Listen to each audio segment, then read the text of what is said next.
Hey guys, remember last week we were talking about abstraction and we were looking at the work of Jackson Pollock, you know, the guy who's like spatter painted his canvases.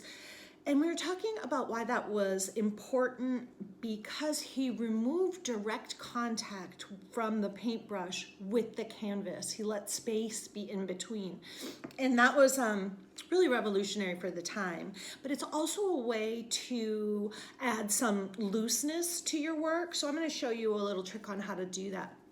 What you need is a stick, and it wants to be about the length of your arm, and a drawing implement. I'm going to use a fat Sharpie today. So when you're out on a walk, see if you can find a stick in your neighborhood. This is just a piece of dowel because I don't have any sticks in my neighborhood.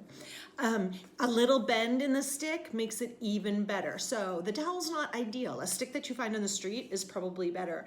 Then you just want to take the drawing implement and tape it to the end of the stick with some tape.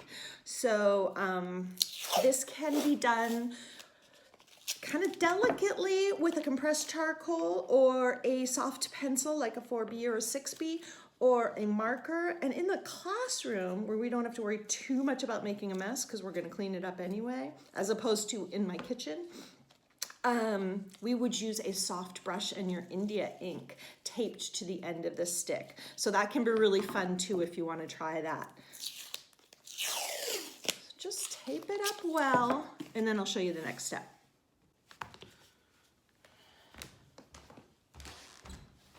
So the next step is to tape a large sheet of drawing paper or your newsprint to the floor of your studio, and then uncap your pen and stand up and begin to draw with the stick. Now, we were talking about in abstraction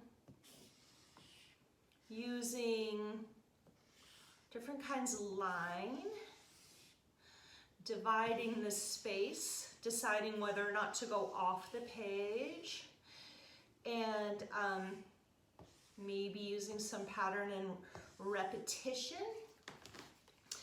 and also being aware of your large, medium, and small shapes, otherwise known as your dominant, subdominant, and subordinate shapes. And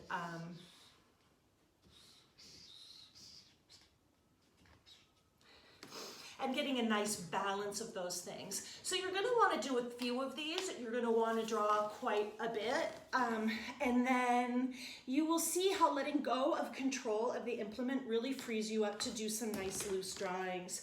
So this is what I ended up with my first attempt, and usually subsequent attempts are quite a bit better, but I still kind of like it. It is like, you know, de Kooning Kandinsky for me. All right, have fun, you guys. Bye.